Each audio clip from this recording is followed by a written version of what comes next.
గ్రంథరాజ్ శ్రీమద్ భాగవతం మౌనాని ఆని లాయామ దండ వాగ్దేయ చేతసం నయ్యేతే ఇష్య సంత్యంగా వేణువీర్ణ భవేదేతి 11వ స్కందం 17వ అధ్యాయం 18వ అధ్యాయం 17వ శ్లోకం అనువాదం తాత్పర్యం శ్రీల ప్రభుపాదికి. ఇట్లా భగవద్గీత ఉందా పెట్టుకోండి, ఇక్కడిది ఇస్కాన్ వాళ్ళది బాగా బాగా వివరణ ఉంటుంది. అందుకే ఇట్లా చిన్న వయసులో కూడా భక్తులు అయిపోతారు. అర్థమైతే కృష్ణుని ఎవరు వదిలిపెట్టరు. పోయేప్పుడు ప్రతి మాట వచ్చినప్పుడు ఈ చదవండి ముందు భగవద్గీత ఒకటోటి. కానీ మీ నాయన చెప్పాలా, ఆయన చదువు నాకు చదువు రాస్తే ఎంత మాకు అక్కర్లేదంటున్నాడు. చదువు రానంత మాత్రాన విని నేర్చుకోవచ్చు. అదేనా మీరే నేర్చుకోవాలి, లేకపోతే మీకే నష్టం. డబ్బు లెక్క పెట్టడం వచ్చా లేదా? డబ్బు లెక్క పెడతాడా? మరి డబ్బులు లెక్క పెడితే ఇది కూడా నేర్చుకోవాలా? వ్యర్థమగు వాక్కులు పలకకుండుట. అనువాదం: వ్యర్థమగు వాక్కులు పలుకకుండుట 1. 2 వ్యర్థమగు కార్యములు చేయకుండుట 2 ప్రాణవాయువును నియంత్రించుట 3 ఈ అభ్యాసము చేయనివాడు కేవలము గుడ్డల రంగు మార్చుకున్నంత మాత్రాన లేదా సన్యాసి దండాన్ని పట్టుకున్నంత మాత్రాన వాడు సన్యాసి కాడు. అంటే గుడ్డల రంగు వేసుకుంటే సన్యాసి. ఎవరికి భగవద్గీత తెలుసో, ఎవరు భగవద్గీతని ప్రాక్టీస్లో పెడతారో, ఇట్లా మీరు ప్యాంట్ షర్ట్లో ఉండి చూసేవాళ్ళు మిమ్మల్ని మామూలు వ్యక్తి అనుకోవచ్చు. కానీ మీరు భగవద్గీత చదువుతున్నారు, అర్థం చేసుకుని భగవద్గీత అయితే మీరు మాంసాహారం తినకూడదు. నేను భగవద్గీతలో రాసింది మాంసం మనుషుల కోసం కాదని. పత్రాలు, పుష్పాలు, ఫలాలు, కాయలు, పండ్లు, పాలు సరిపోతాయా లేదా తినడానికి? నువ్వేనా ఈయన చెడగొట్టింది? నీ కొడుకుని చెడగొట్టింది నువ్వేనా అయిందా? నేను ఎవడు అలవాటు చేశాను మాంసం తిన్నావు? మా అమ్మ నాన్న నాకు అలవాటు చేయలే, కాపాడారు. ఇప్పుడు మీరు చదువుకున్నారు అంటే మీరు మీ నాయన మీరు బాగు చేయాలి. ముందు మీరు ఆపు చేయాలి. మీరు తింటే మీ నాయన మీరు తినబాకంటే అది కుదిరే పని కాదు. మీరు తినకుండా ఉండాలి. ముందర మీ నాయనకి చెప్పాలా, మాంసం తినవలసిన అవసరం లేదు, మాంసం తినడం తప్పు, మాంసం తినడం మనకే నరకాన్ని కలిగిస్తుంది. అంటే మానవ జీవితం నుంచి అనవసరంగా దుఃఖాల్లో పడిపోతాం. సారాయి తాగడం, ఇది కూడా తాగుతాడు ఆయన. సారాయి కూడా తాగుతాడా? అప్పుడప్పుడు బస్ ఈ బతుకి, ఆ తర్వాత ఇంకా గతి ఉండదు నీకు. ఇప్పుడే దేవుడి ముందు మీరు క్షమాపణలు అడగచ్చు. సరే తెలుసో తెలియకో ఎట్ట అయిపోయింది. ఇంకా నుంచి పోయేటప్పుడు, ఇప్పుడు ఇక్కడి నుంచి పోయేప్పుడు, ఓ జగన్నాథ స్వామి, ఇప్పుడు దాకా తెలుసో తెలియకో సారాయి తాగాను, మాంసం తిన్నాను, వయసు అయిపోతుంది. ఈ గురువు గారి దయ వల్ల ఈరోజు కొంత మా చెవుల్లో పడింది.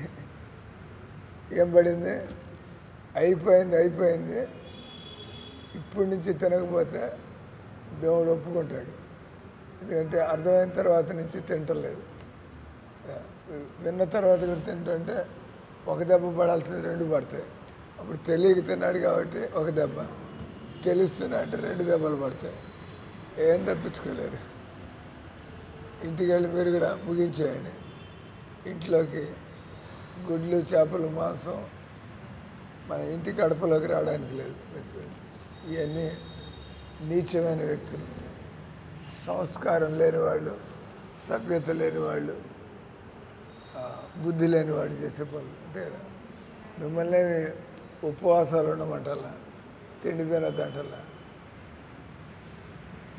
ఇక్కడ మీ నాన్న వదిలిపెట్టిపోతే ఎంత గంటలా ఎక్కుతాడు.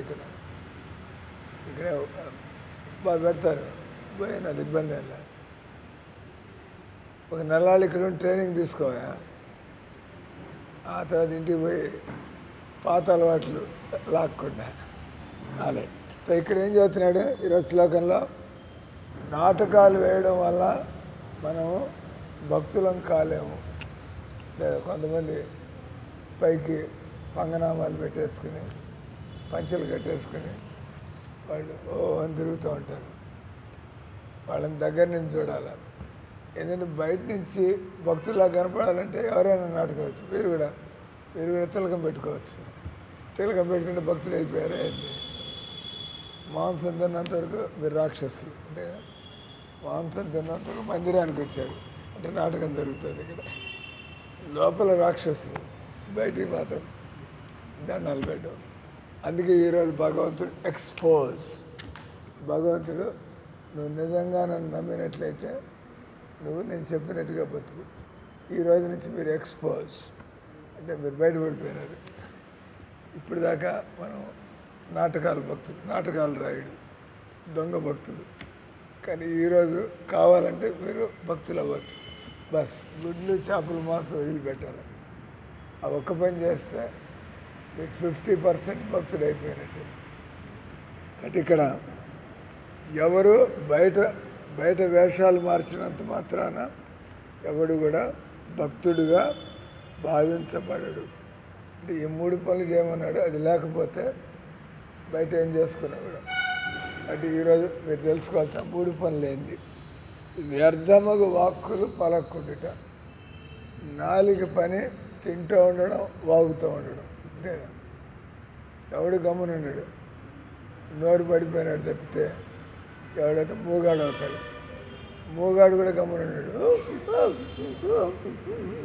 అంటే మాట్లాడాలని ఉంది. కానీ దేవుడు వాడిని మూగవాడిని చేసి వదిలిపెట్టాడు. కాబట్టి అంటే లోపల కోరికలు ఉంటాయి, లోపల మాట్లాడాలని ఉంటుంది. కానీ వాడి కర్మ.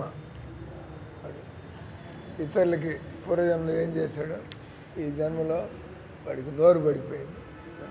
కొంతమందికి కళ్ళు కనపడవు, కొంతమందికి వినపడదు, కొంతమందికి ఎప్పుడు రోగంగా ఉంటారు, కొంతమందికి పక్షవాతం వస్తుంది, రకరకాల రోగాలు.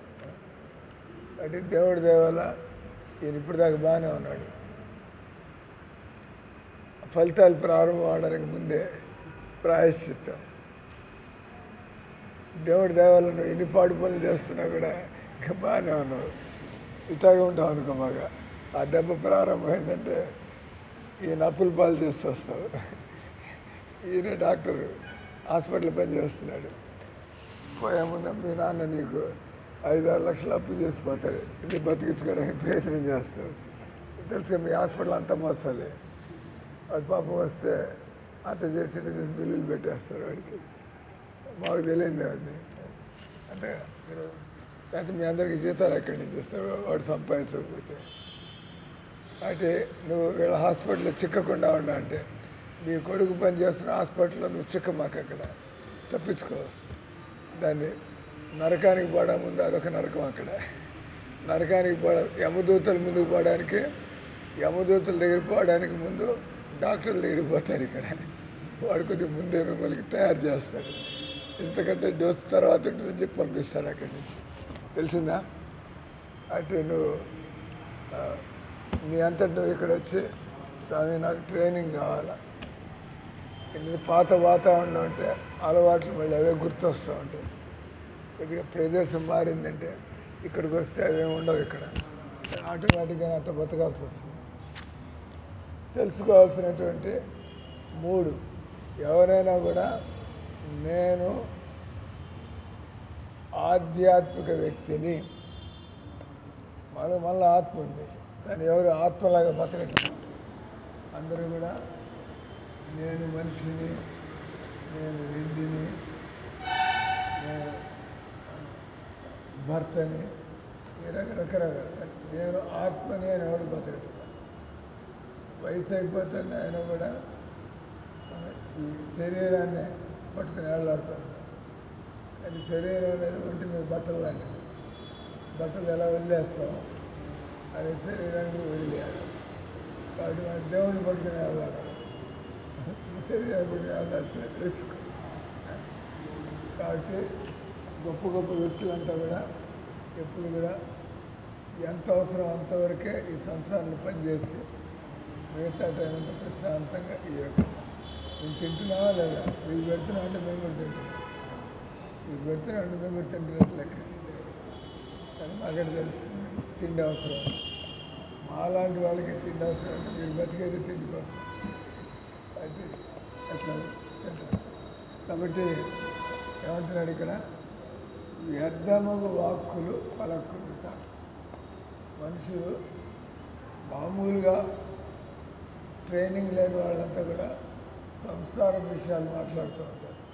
నేను కూడా మాట్లాడుతున్నాను. మీరు స్కూల్కి వెళ్ళారు, అక్కడ కూడా మాట్లాడారు. కానీ వాళ్ళు ఇలాంటి విషయాలు చెప్పారా ఏంటి, వాళ్ళు చెప్పండి. వాడికే తెలియకపోతే మీకు చెప్పేది వాడికే తెలియదు టీచర్. అంటే మామూలుగా అందరూ కూడా వ్యర్థమగ వాక్కు. నేను మాట్లాడుతున్నా, మీరు మాట్లాడుతున్నా. నేను మాట్లాడుతుంటే నా ఆయువు పెరుగుతుంది, నా శక్తులు పెరుగుతాయి. ఎందుకంటే నేను దేవుడి గురించి మాట్లాడుతున్నాను. మీరు మాట్లాడితే మీ ఆయువు తగ్గిపోతూ ఉంటుంది. పనికి మాలు మాట్లాడు నీరసం రోగం మాట్లాడి అంటే ఎవరైతే వ్యర్థమైన మాటలు మాట్లాడుతూ ఉంటారో వాళ్ళకి బుద్ధి కాస్త భ్రష్టు పడుతుంది. మాట్లాడి వెళ్ళిగా చేష్టలు కూడా మీరు ఎలాంటి మాటలు మాట్లాడుతూ ఉంటారో పోయి మీరు అటెండ్ పనులు చేస్తూ ఉంటారు. దేవుడి గురించి మాట్లాడుతుంటే భజన, పూజలు, సేవలు, మనం ఇంటి విషయాల గురించి మాట్లాడుతుంటే వాళ్ళ సేవలు, వాళ్ళ గొప్పలు, దేవుడి గొప్పలు కాదు, వాళ్ళ గొప్పలు.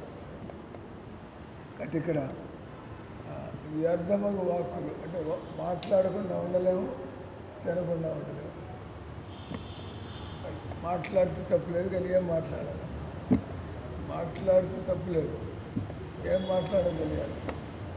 అలాగే తాగితే తప్పులేదు, పళ్ళరసం తాగితే తప్పులేదు. మీ నాన్నని పళ్ళరసం తాగద్దని చెప్పలేము. సారాయి తాగుతాడని అడిగాను, అది తాగమాట.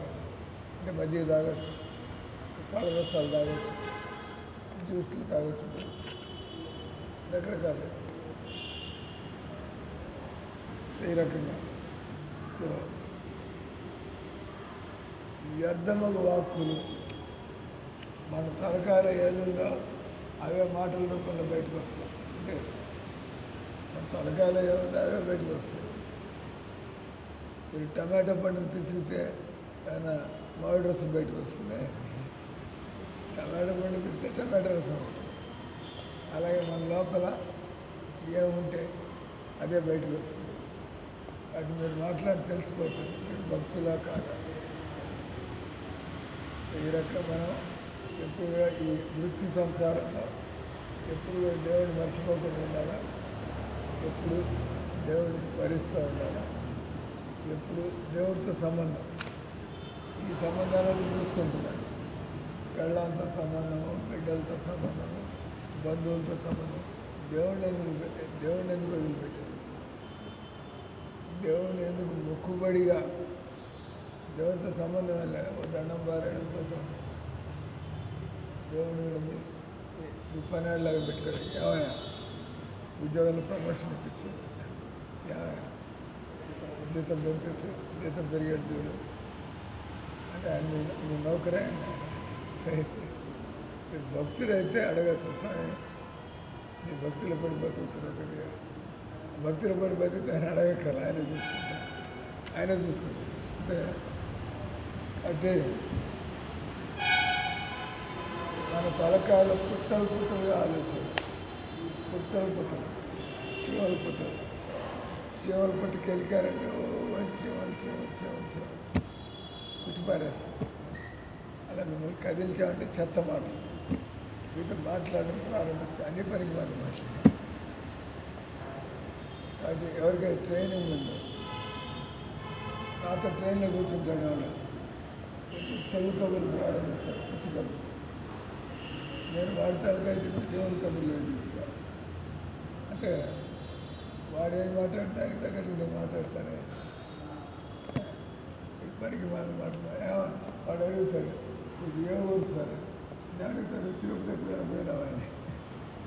వాడిని అడుగుతాడు అంటే వాడి దృష్టి దేవుడు చెప్పి మీ ఊళ్ళో రామాలయం ఉందా అని అంటే మాట్లాడాడు.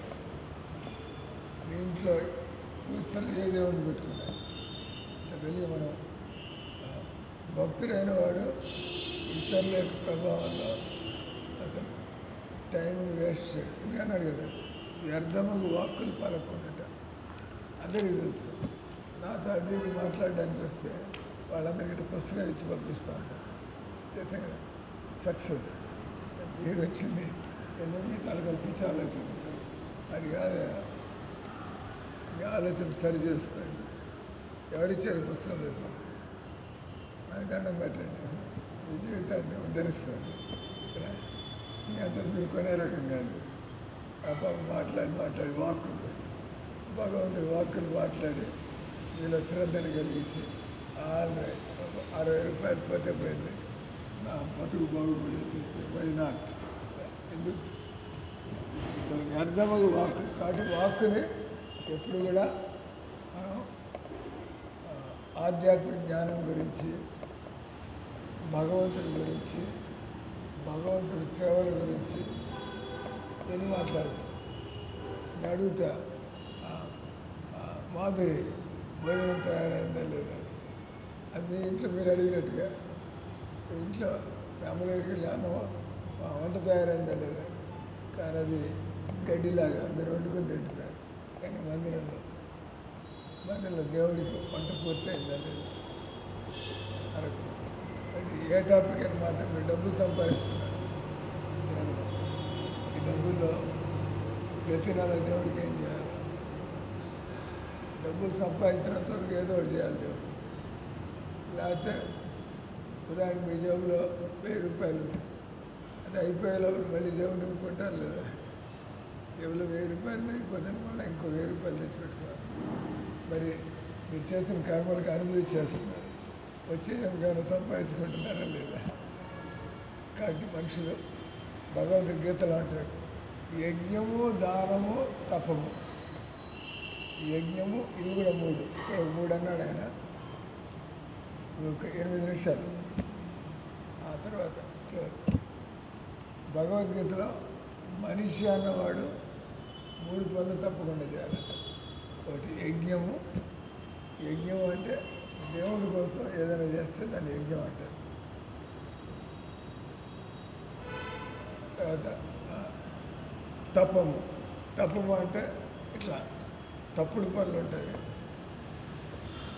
మనసు అవి చేయాలనుకుంటుంది, దాన్ని ఆపు చేయడం తపస్సు. అంతే కదా, ఇష్టం వచ్చినట్టు ఏదో బూత్ మాటలు వస్తూ ఉంటాయి, లేదా మనకి చెడు ఆలోచనలు వస్తూ ఉంటాయి, లేదా మనకి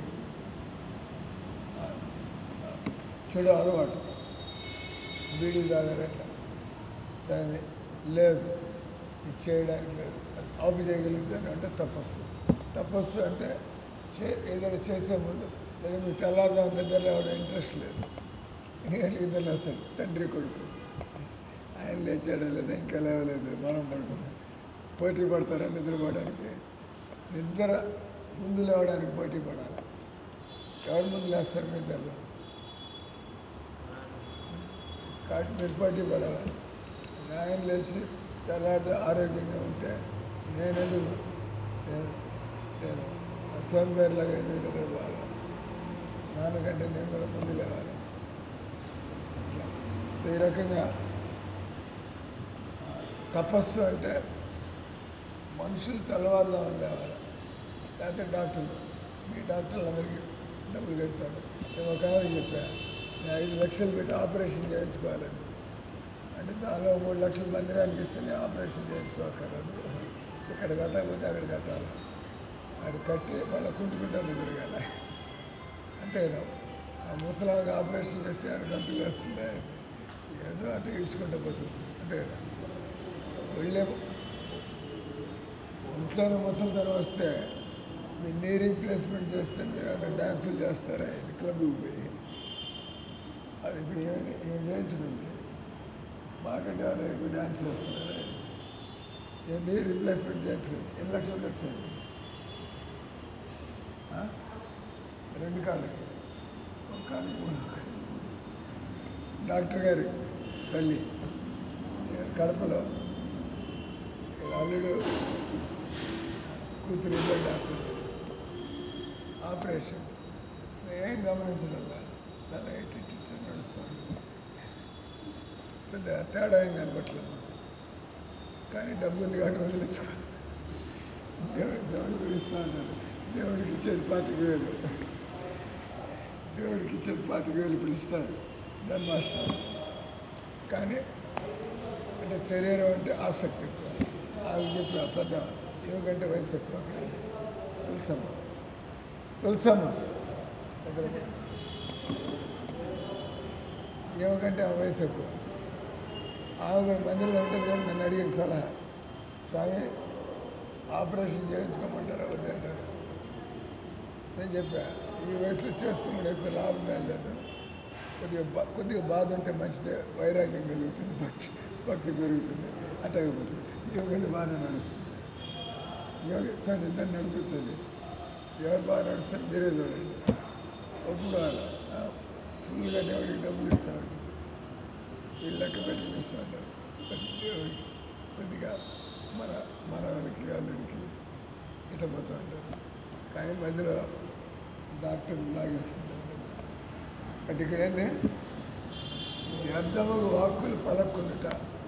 అంటే ఎప్పుడు మాట్లాడేప్పుడు మనం ముందు చూసుకోండి. నేను మాట్లాడేది నన్ను దేవుడికి దగ్గరికి తీసుకెళ్తుందా, నన్ను దేవుడికి దూరం. సినిమా మాటలు, రాజకీయాలు ఇది మాట్లాడి దేవుడికి దూరం అవుతుంది. రెండోది వ్యర్థముగా కార్యాలు. వ్యర్థముగా కార్యాలు అంటే మీకు తినడానికి ఇంట్లో ఒక 6,000 సరిపోతుంది భోజనాలకి. కానీ మీరు గొడ్డిలాగా పనిచేసి సంపాదించి వాడవాడు మీ మనవాడు కొట్టుకుపోతాడు. మీకే వచ్చింది రుణం తీర్చుకుంటున్నారంటే. అంటే మనవాడికి భక్తిని నేర్పించాలి. అంటే దేవుడు వాడు బాగానే బతుకుతాడు. మనవాడు మీరు కూర్చోబెట్టి డబ్బులు ఇస్తే పనికిరాకుండా తయారవుతాడు. అంతే కదా. కూర్చోబెట్టి డబ్బులు ఇస్తే కూడా బాగుపడతాం. కష్టపడి సంపాదించి నేర్చుకోవాలి. వాటిని మీరు పిల్లలకి సంస్కారం వేయండి. మీరు అనవసరంగా కష్టపడకుండా అవసరమైనంత మాత్రమే పనిచేసి మిగతా టైంలో ఇట్లా దేవుడి పుస్తకాలు తెచ్చి చదవడం.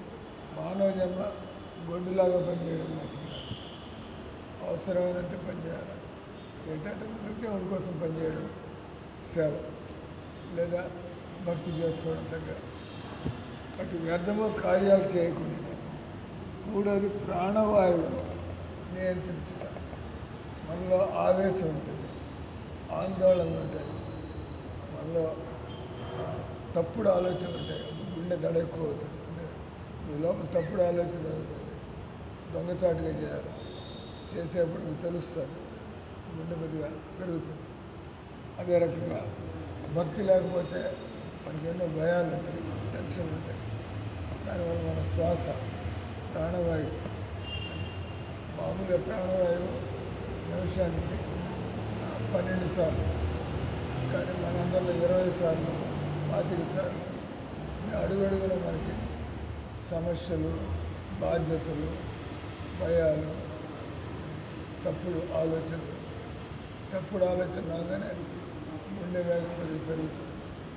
కాబట్టి ఈనాడు ప్రాణవాయువు నియంత్రించడం అంటే రోజు భజన చేస్తుంటే ప్రాణవాయువు ఇది మనం పాపపు జీవితం వదిలిపెట్టాము, భక్తి చేసుకుంటాం, చల్లగా ఉంటుంది ఒళ్ళు. ఎందుకంటే మనలో ఉండే ఆవేశం పోతుంది. ఇది ప్రాణవాయువు నియంత్రించడం. ఈ 3 ఆంతరంగిక అభ్యాసములు లేనివాడు.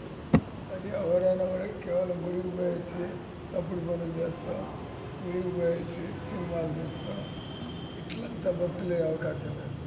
గుడికి పోతున్నారంటే తప్పుడు పనులు ఆఫ్ చేయాల్సి ఉంటుంది. హరే కృష్ణ కృష్ణ కృష్ణ హరే హరే హరే రామ